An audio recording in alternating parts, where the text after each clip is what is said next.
Simon Wickhamsmith was born in England and educated at King's College London and the University of Washington. He spent his younger days as a monk in Tibet. He has been researching and translating Mongolian literature since the late 1990s. He currently lives in New Jersey and teaches at Rutgers University. His publications include a translation of poems, The End of the Dark Era, Suncranes and Other Stories, modern Mongolian short fiction, and a monograph, Politics and Literature in Mongolia, 1921 to 1948. In this episode, Simon spoke about his journey into translations, Mongolian literature, and about the book Suncranes and Other Stories. You can buy the book using the link given in the show notes. Please share your feedback on this episode either on the Spotify app or through the link provided in the show notes. You can follow Harshneam Podcast on Spotify, Apple, or search any of your favorite podcasting apps.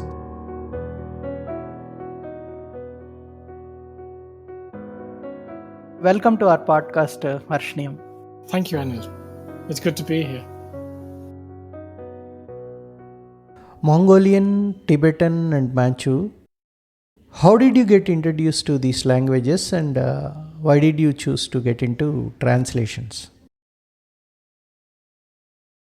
So these languages, all in the kind of Central Asia, Southern Central Asia region. And I've been interested in Asian studies for most of my adult life. But the real origin of all of this is in the fact that I was a Tibetan Buddhist monk for some years in my 20s. And at the beginning of my 20s, when I first became interested in Buddhism, I wanted to be able to understand the prayers that I was saying in Tibetan. So I learned Tibetan. And at the same time, because I knew that Mongolian Buddhism had come from Tibet, I learnt the old script of Mongolian, and I also learnt how to read it and understand it. My Tibetan at that time was relatively good because I was really focused on understanding the prayers and the text that I was reading. But my Mongolian was not so good. Fast forward about 8 or 9 years. So I've stopped being a monk by that time. And I started to actually work more academically on Tibet and a little bit on Mongolia. I was working on the 6th Dalai Lama, the Tibetan text of his so-called secret life, which is really a life of, it's about his practices and about his strange wanderings around Mongolia, actually, which may or may not be true. We don't know, but I'd like to think that they probably are. And so I did this translation of his life story. And as I was researching that, I came across a reference to a 19th century Mongolian monk called Danzanraja. And Danzanraja was somehow similar, framed as somehow similar to Sangye Gyatso, the 6th Dalai Lama, insofar as he was a drinker, he was a womanizer, and he also was very highly developed in Buddhist practice and in Buddhist philosophy. And he also wrote poems, like the 6th Dalai Lama did. I got it in my head, this fantasy of translating his poetry, because I found I've always been interested in poetry, and I had a little bit of Mongolian by that point, and I thought it might be interesting to do it. You see how naive I was. And so I managed to get hold of a text, what was purported to be as complete works of Danzanraja. It actually seems basically to be a complete works, although I think there are more poems than were in this book. But anyway, I got hold of this book, and I started at the beginning, and I worked through the text. There are about, 300 poems. And I used a dictionary. At first, I had to look up almost every word. But by the end, I had some vague idea what I was doing, right? And so I got to the end, and I thought, now I'm just going to read over and check what I've done. So I went back to the very first one that I'd done, and I read it, and it was complete rubbish. It was dreadful. It was a really bad translation.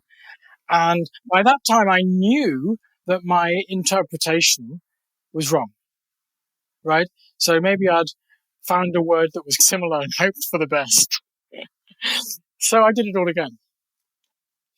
So this takes about, 2-3 years. So by the time I get through the second time, I thought it was actually not so bad. So I decided that I would write to someone, try and find someone in Mongolia. This was 2006. So we had internet, we had access to Mongolia. And so I found this guy who was from Mongolia, and he seemed to be interested in poetry.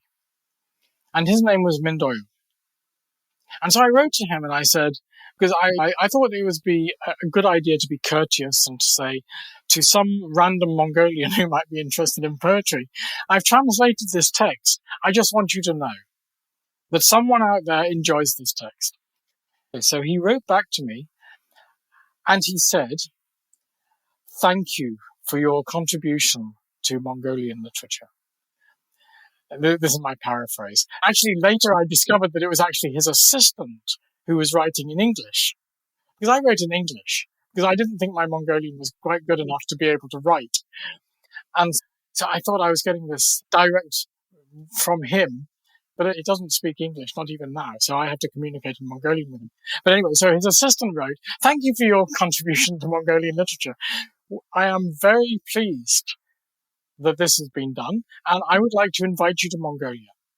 So he invited me to Mongolia, and he was very generous. He paid for my plane ticket from England and for accommodation, and I met him. I went to the center of the Dandan Ravja, where he was a monk, where his monastery, but what Mindoyo did. Mindoyo is one of the most important writers in Mongolia. He's not just a random guy who writes poetry. He introduced me. He has, over the last 16 years, become a very dear friend and a colleague in helping me to transmit Mongolian literature into the outside world outside Mongolia. And he has introduced me to, I would say, basically all the people that I know in the literary world in Mongolia. So he has really made Suncranes possible, right? Because without him, I wouldn't have been able to do this. Manchu is a completely different thing. Manchu, I don't really know Manchu very well. I don't speak Manchu. I don't study Manchu. But what I can do is I know the language and I know how to read it because it's the same script as the old Mongolian script.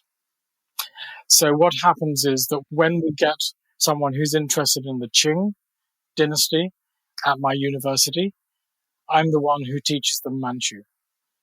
And then they go away and they do something with it. I have a student now who is actually really, he's gone like 20,000 leagues away from my puny ability. And he's now doing a PhD in part through using Manchu. So I am an enabler in Manchu, but Tibetan and Mongolian I know. And so that's my story about translation. I fell into translation, Anil. I'm not really a translator. I'm not a poet. Love Mongolia. And I love the excitement of translating, the intellectual excitement. I think I'm a lot better now than I used to be. I don't know where I would stand on the hierarchy, a success hierarchy of translators. But Columbia University Press is happy enough to translate my work, to publish my work. So I must be okay. Coming from a reader 8,000 miles away, I loved your translations. Thank you very much. I'm very glad. Yes, I'm very glad. I'm digressing. Do you meditate? I don't sit in cross-legged position and meditate like that, but I have a kind of a strange practice. I meditate through doing qigong and tai chi. So I don't like sitting. I'm not a very good sitter, which probably makes me a very bad meditator. But the meditative mind that we are encouraged to develop, I try to develop that through movement meditation. This is a standard movement meditation in China is qigong and tai chi. But I used to when I was a monk. I used to sit. Yeah. I'm curious. How do you compare the experience of translation with experience that you go through while you meditate? That's a really fascinating question. I think for me, if I am translating a poem, I can generally see the whole poem and I can automatically scan through what it's vaguely going to be about. But if I'm translating a story, I deliberately do what the reader does and start translating from the first word. I never read it before I translate it.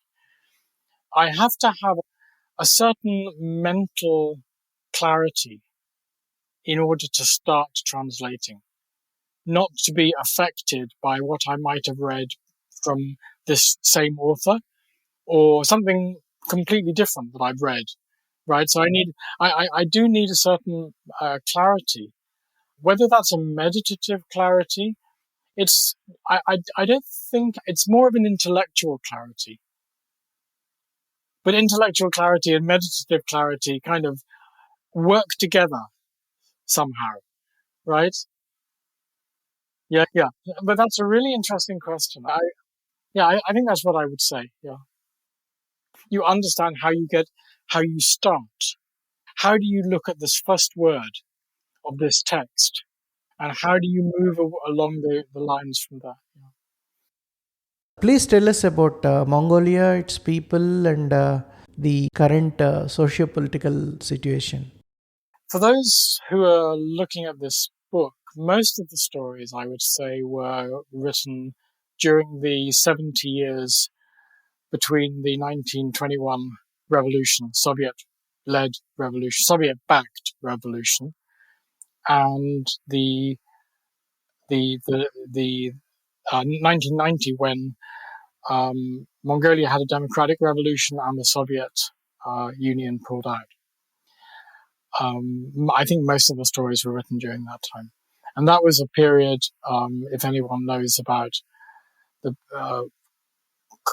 this period in Europe and Central Asia was a period of communist rule, censorship, waves of repression and suppression and oppression, and literature was one of the most important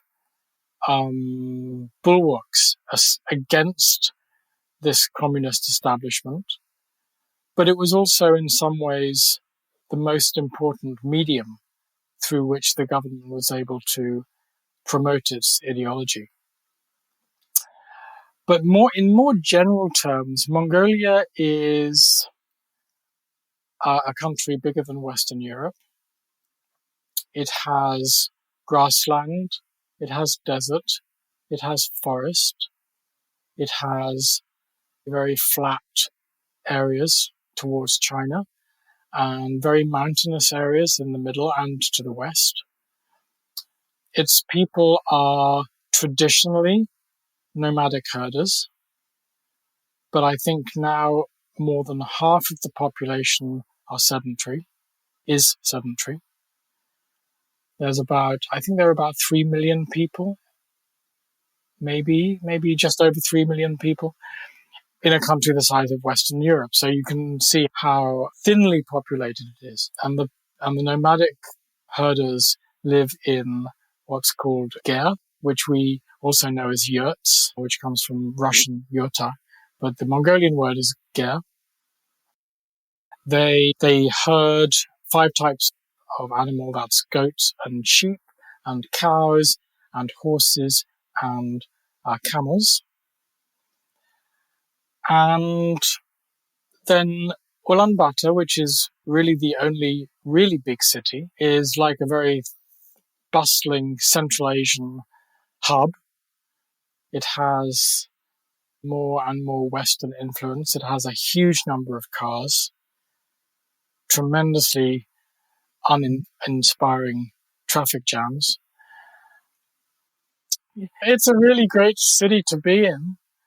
It's tough. Mongolia is tough. But then maybe I'm a kind of lily-livered English weakling. But I find Mongolia quite tough. But it's a really fun place to be. All your listeners should come. Mongolia has always been Mongolia, but during the Qing, it was sucked into China. And then since the Qing in 1911, it's been independent. But for 3 years, 1919 to 1920, 1921, it was again sucked into China. And then it was liberated by the Soviets in 1921. But then until 1990, it was an independent state, but it was beholden to the Soviet Union ideologically and almost entirely financially. And since 1990, it's been independent. Now, please introduce us to contemporary Mongolian literature. It's a literature which is quite traditional in some ways. So a writer like Mindoyo, who is now 70 years old, he writes in a very, very independent style, very dreamy, very mystical in a way. But his formal style is quite traditional. He also doesn't really think about the city. He doesn't write things about urban life. He doesn't write things about urban people, urban life. So he is really at one end of the spectrum. At the other end, we have a lot of the younger generation who are writing about young people in Mongolia. And young people in Mongolia listen to K-pop, and they do what young people all over the world do. And when I say young, people up to maybe 35. There are lots of young writers who are interested in the world outside, who write about Mongolian experiences in the world outside, in Europe or in the United States. In fact, I was just working on a story by a woman called Bayaskilan. And this story is set in Mongolia, but in a way it's also about, topically, it's about Israel and Judaism and that kind of thing. And I translated a story by a guy called Enkbold, who is now, he's about the same age as Mindoyo, actually. But he lived in the States for a very long time. And this is about small town America. It's very interesting how some people like Mindoyo are very traditional, but there are also people who are really looking to the world outside, to Europe or to the United States, and thinking about how Mongolians relate to these other countries, either through the vision of actually being there or through some imagination, right? So some people who have lived in the States, like Enk, may write with real knowledge, whereas some people who have not been to Israel, I don't think Bayaskilan has been to Israel, but she writes in such a way that you can tell that she's thinking about how a Mongolian would be in Israel and how Mongolians think about Israel, right? There are a lot of other things, but I think you talk about the demographic changes. What I haven't really noticed is any queer fiction, for instance, is not something that happens in Mongolia yet. The LGBTQ community is very small and not generally very vocal. And I'm sure there have been writers who are LGBTQ writers, but they haven't been out. So they just write, and if their works are good, they're good, and if they're not. But yeah, it really covers a very broad spectrum of ideas. But a lot of even the younger writers are still writing about more traditional Mongolia. There's a kind of a historical novel. At some stage, there have been historical novel crazes where every young writer writes about Genghis Khan or writes about some old traditions, old ideas. But the language is also becoming more modernist in some people's work. Anuda, who we're going to talk about, he's been dead for almost 30 years now, but he is very popular with young people now because of the way in which he wrote and the material that he was writing about. Very urban, is very black, very dark, urban, highly influenced by late Soviet literature in the 80s, like the Chenuka movement in the Soviet. Um, so yeah, and also literature. Reading literature is very popular. Young people read literature. My students here don't read literature, but Mongolian students, yes, they read literature, and young people read literature, and they read people like Mindo, just like they read people like Anuda. So there is a breadth and an interest in literature there. Other than the short story collection that we are going to talk about, the Suncranes, you also translated a monograph of politics and literature in Mongolia. Interestingly, the other book, The Secret Life of Sixth Dalai Lama. Yeah, politics and literature is a monograph. It's about politics and literature in Mongolia. It's about how writers contributed to the ideological momentum of the Soviet-led government from 1921 to 1948, so the first half of the Soviet period.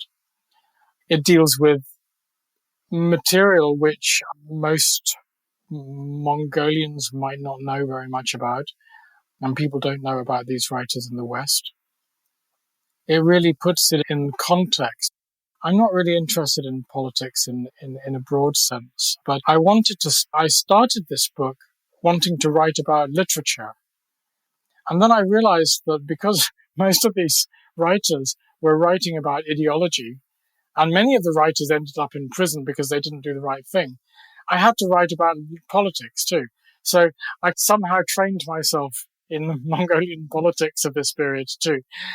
But yeah, so that's really what it's about. It's about the first half of the Soviet period, and it deals with writers and themes, ideology that the party wanted to promote, and the writers were told to write about it.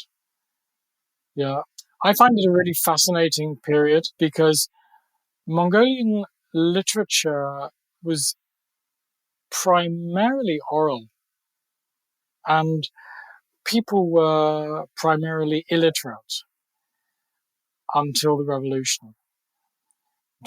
And yet, by the end, maybe of the 30s, a lot of the population could read, and there were writers were beginning to write stuff that was very influenced by and similar to European literature. It was a very rapid and very exciting improvement, or change, maybe is a better word. So they started writing short stories, and they began to write novels. The first Mongolian novel was written in 1951, and since then they haven't stopped. And there are a lot of really great novelists. But and poetry has always been, oral poetry or written poetry has always been very deep in the heart of Mongolians. And so that you have a lot of ideology transmitted through poetry, and also, of course, through plays. Because if your audience can't read, then they can at least go to a play, right? So that's really what that book is about. It's very academic. Most people will read it to read half a chapter for their own research. It's not something, I don't think many people will read it from start to finish like a cool novel.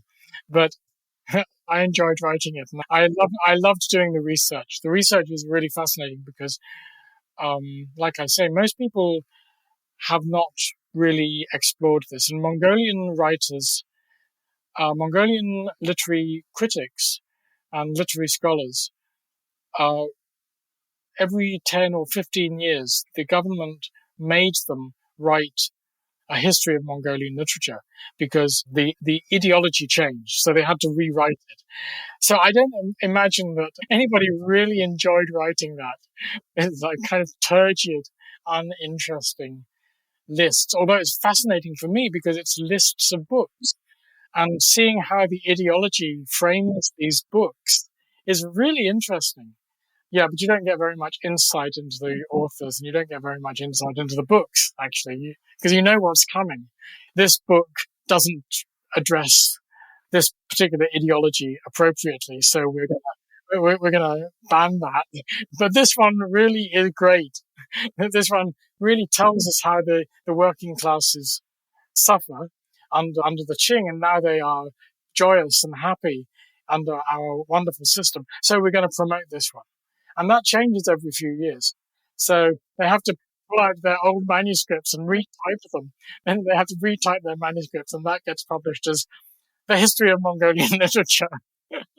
And there are about 5 or 6 over this 70-year period. There are about 5 or 6 histories of Mongolian literature, all of which are slightly different ideologically. But since 1990, I don't think anybody has ever written anybody has really written a history. So this book really tells. It's got a lot of facts and a lot of texts and references, and hopefully a relatively interesting narrative too. And it's really pulling as much material as I can together, because the books are, I wouldn't say they're in great danger, because some libraries have some, but there are a lot of books that we don't have anymore. Because I spoke with this writer in Mongolia once, and he was very old. And I said, do you have any copies of old literary journals from like the 40s or the 50s? And he said, I used to, but in the 90s, when the Soviets pulled out, we didn't have enough heating. We didn't have enough heating to heat our houses. So in the middle of winter, I burnt them to keep warm, right? So then they go up in flames to keep him warm. Well, thank God that he survived. But it's really sad that all this material, and I'm sure among those went some books that he didn't want anymore. If a literary writer does that, then most people are going to just throw them away. If they need to keep warm, they're going to, you and I would too, if we didn't. I have a whole bunch of books behind me. They would go in, all right? So, yeah, these books disappear. At least my book lists a lot of really significant texts, so that if we can't find them anymore, at least we have some approximation of a description. in my book. And also, to be fair, in the history of Mongolian literature too. Yeah. Now, tell us about the other book about the sixth Dalai Lama. Yeah, the sixth Dalai Lama, Tangyen Gyatso, yeah, born in 1683 and died possibly in 1706, or, if this book is to believe, 1746. This is about Tibetan literature has this tradition of what's called Sangnam, and Sangnam are secret or hidden histories, hidden biographies. And what that really means is that they're not the outward activity of the monk or the Lama or the practitioner. They're not the outward activity. He went here and he went there, but actually what happens inside, right? So there are stories about realization, okay, basically. But the hidden story, the secret history of the sixth Dalai Lama tells that instead of dying in 1706, when he was being taken to Beijing, ostensibly to be killed, we think, by the Qing emperor, for a whole lot of political reasons. But he escaped, and he just went off as a normal monk, a pilgrim. And he had all these amazing experiences. Like he meets a man without a head. And when this man without a head, yeah, I don't know whether it's real or not, but we can make our own mind up about that. But when this man without a head needs to eat, he hits his stomach, and they feed him by putting barley flour down one tube in his neck and water down another, and it bubbles up in the bottom, and he gets fed, right?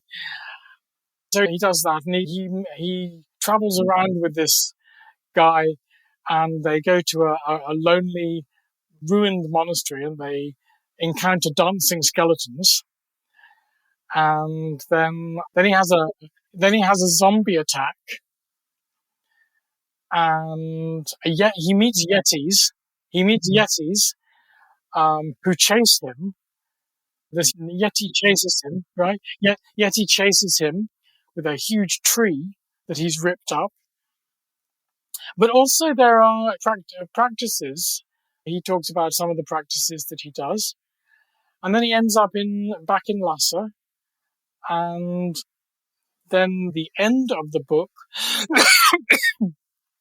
is a less fantastical section where he builds a lot of monasteries. So this guy travels for a while undercover, and then he comes back and he builds a lot of monasteries as just a regular Lama, a regular monk. And what do you make of it? The general idea in the West is that it's fake.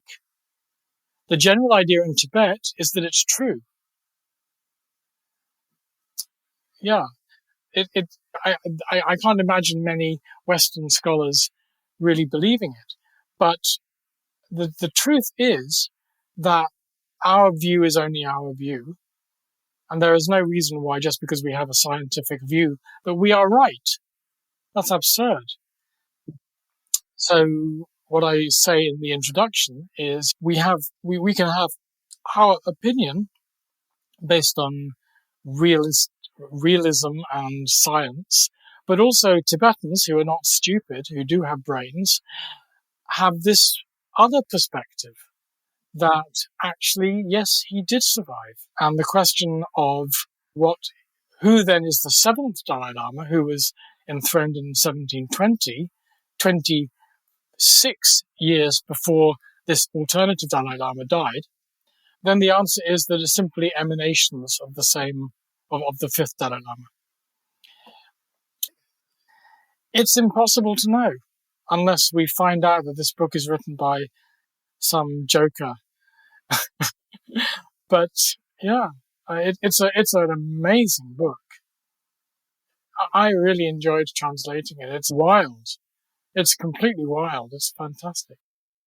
Regarding translation of Mongolian literature from Mongolian to English. Are there any organizations working for this? The only one that I know of, Anil, is Mindoyo's Mongolian Academy of Poetry and Culture. He has published my translations and the translations of a few Mongolians into English. So he is working extremely hard to promote that. But no official organizations, no other organizations, as far as I know. It would be really great if more effort and more money could be put into it, and if more Western translators, English language translators or other languages, if they would do more to promote Mongolian literature. Now, please introduce us to the short story compilation, Suncranes and the Other Stories. So this is a book, I think, of 24 stories, ranging from 1926 to 2012. These are, they cover the whole gamut of experiences under the Soviet period and in the post-Soviet period. There are stories that are ideologically driven. There are stories that are love stories. Mongolians like love stories, just like we all like love stories, but they have a particular kind of rather traditional discourse. And it's very interesting to see how that discourse changes over time. And there are stories which actually are not in here that I'm thinking of, where it's actually set in Ulaanbaatar during the 50s, like the harshness of Ulaanbaatar during the 50s. But this love story is told in a very traditional, very elegant, and maybe we would think a sexist way, right? So the woman has beautiful cheeks like roses and bright shining eyes, but still all this is against the backdrop of gritty urban Ulaanbaatar in the misery of the 1950s. But yeah, the majority of these stories are known by Mongolians, I would say. There have been a few, maybe 3 or 4 collections published in Mongolia of English language stories for tourists, and many of the stories in Suncranes, some of the stories in Suncranes, are the kind of thing that gets anthologized in these books. But I've also tried very hard to find obscure writers and to try and get their best and most interesting stories. There's one by a guy called Send called A Great Mystery, which I think is a fantastic story. It's a gothic story about this woman doctor who turns up at a collective farm and meets the manager, who has a huge scar on his face. And over the course of the story, we discover that he had saved her from a snow leopard attack. I think it's a snow leopard attack. And he had wrestled this creature to the ground and got mauled. And at the end of the story, when he's driving her back to the regional center, we have this feeling that there is some kind of love developing. It's such a beautiful, understated story. And Sen's work, he was a journalist, but his work this is known, and it was obviously important in the 60s, which is where I got the text that I used from, but no one knows about Sen now. And this is such a beautiful story, and it's such a great story. So you have things like that kind of, it's very Russian in the way that it's set up in this kind of snowy situation. The guy drives her back in his troika, and you can see that this kind of the scarves swooshing back in the air as they go, and he's beating the horses forward with his whip, and yeah, it's like something from Dr. Zhivago. And so you have this kind of feeling. You have this feeling, this very kind of Russian feeling, but it's a beautiful story. And there are other great stories. We're going to talk about Anuda, but there's also one by a woman called Ozitux, called Raoul and Raoul. Yeah, Raoul and Raoul, which is really a very odd, very highly modernist treatment of someone's life, and very detailed, but very bizarre details that she includes. And it's a very interesting way of looking at modern writing in Mongolia. And then there's another one by a guy called Batuyak called Wings, which is about how people can fly. It's in the Himalayas, and there's this city where people fly in their dreams. And it's like social satire. But it's a really interesting collection. I think it's a really interesting collection. I tried to find the most appropriate and most interesting stories. And your reaction is very nice. I'm very glad that you enjoyed reading it. I think one of the good things about this book, the collection that I put together, is that it's very broad ranging. And um, if you come to read a book, if you buy a book of translations stories from a former communist country, maybe you're not really 100% certain what kind of stuff you're going to get, whether it's all going to be ideology. But actually, it's not. There's very little ideology here. But you still get the feeling in many of these texts of the kind of looming presence of the government, right? Simply in the language that's used and the colors and the way in which the writing is constructed. And I've tried very hard to show that. So yeah, if you enjoy if you enjoy the stories, but you think that someone's watching you, that's what I want. These short stories were written by various authors. Tell us about the experience of translating these stories. I didn't start at the beginning and work my way through. This collection was really put together, had been put together over maybe 10 years. So I was just choosing stories, translating them, finding new ones. I have a job. It's my hobby to translate. And so yeah, when I got bored of teaching or bored of grading, I would find it a story to translate. What I find most difficult about it, in fact, is not the voice of the author, but making Mongolian things accessible to Westerners.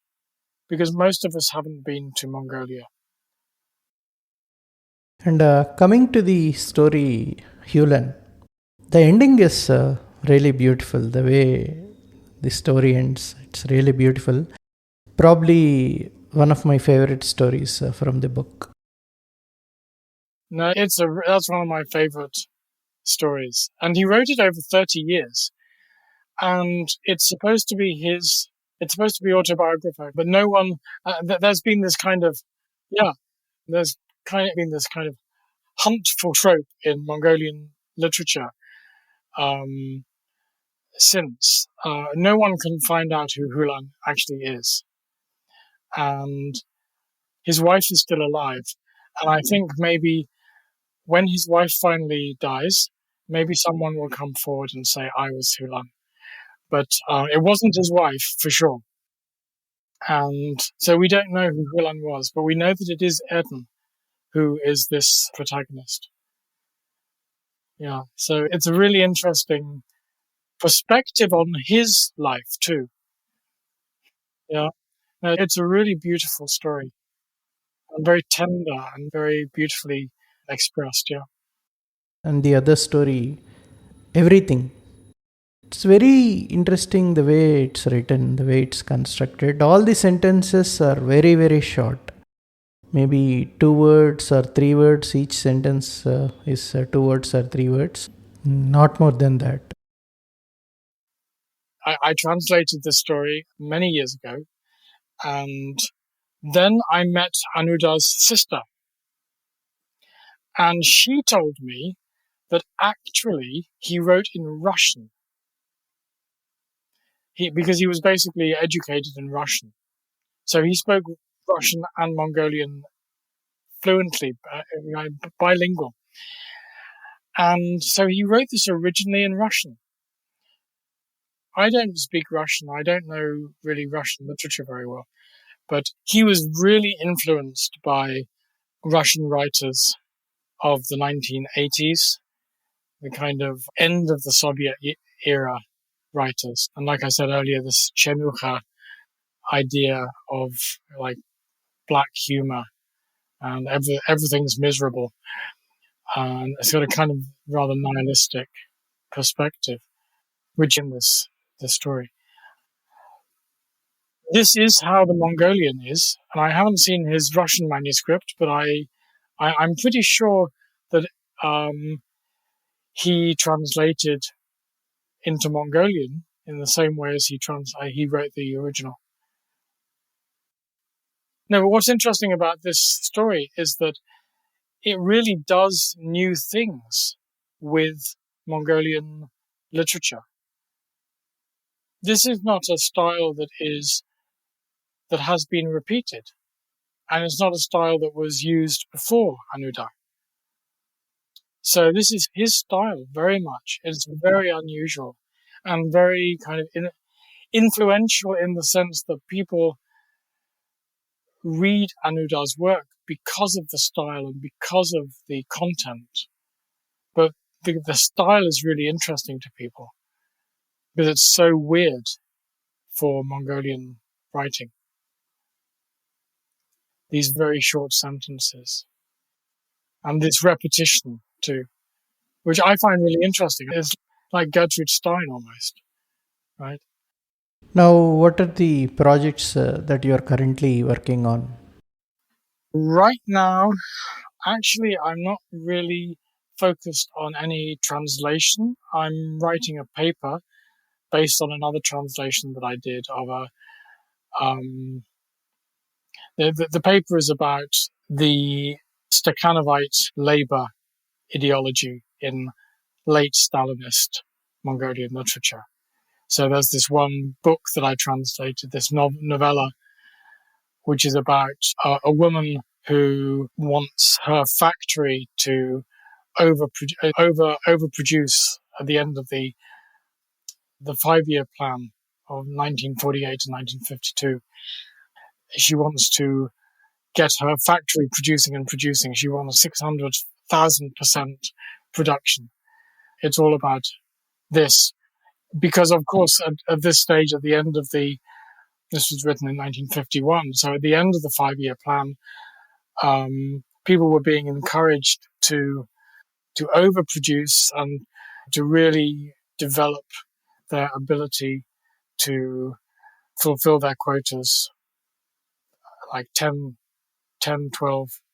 20 fold in order to fulfill the quota of the 5-year plan in general.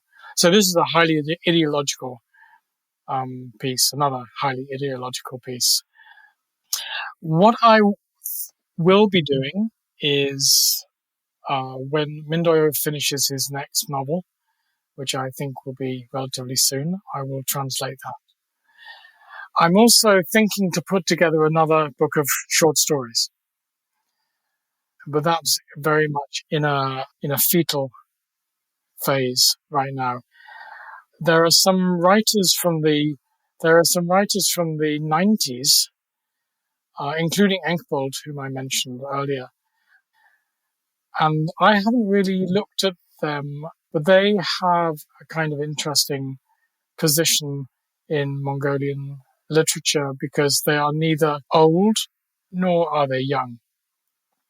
During the 90s, when Mongolia went through a period of tremendous economic decline, I think they were left out.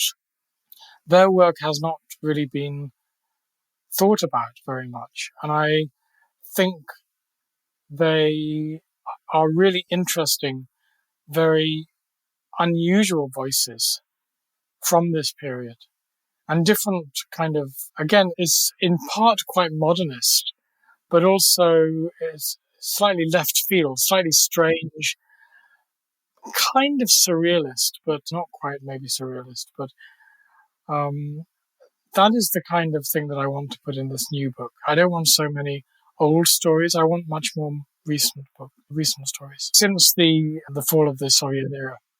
Now, please read a couple of paragraphs from one of the short stories in both Mongolian and in English. So I chose the beginning of The Ballad of the Unweaned Camel by Mindoyo as a homage to my very dear friend, but also because this is a really nice description of something quite weird. Hutl elsni narin choloid, negentom chochchulu tengres unachicha yugelteg usvel. Chulu bus cheptich bega teme boloi. Tenge merloj dunhidik shire hoyerbuchen, Chelspollen Jaljit Shurad, Bujignassen Ha Yaland Yawlaj, Tunig Ugij Sulbek Bolje. Echenbulgin Ushik Melmin Chanud Nassin, Sultan Nulims Bun. Nulims Chanudin, Tengrin Hani Nan Hachte Chasar Machen Zenkerul, Hudjelj Negen Hamda, Hudjij Negen Udzenden. Te olin areshilt, olan Buddha ganat ich holoipoi. Onasen shoro, undelsen usen ter bile. Arfgan alchad garchik enchu narinchan elsin hormoid, narsuschin aldad mulchajisen lumsen. Mulchaj, gatzar gefte horsongui. There fell from the sky into the narrow sandy gorge of Mountain Pass a single huge blue stone. But if you were to look at it, you would not see a stone, but only a camel lying down. His two humps stood out against the sky, their skin sagging, weak and emaciated. He stood with his legs apart and slapped at the swarms of black flies with his tail, and even the grasses irritated him.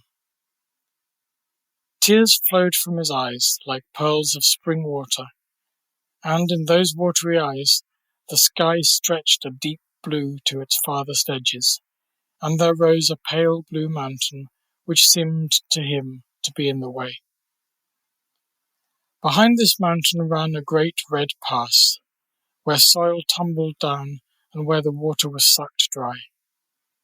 In the skirts of the fine sand he practiced walking 10 paces at a time, and following the sun he crept forward metre after metre. And the farther he moved, the more the place lost its sting and grew attractive to him. This is also a very special story.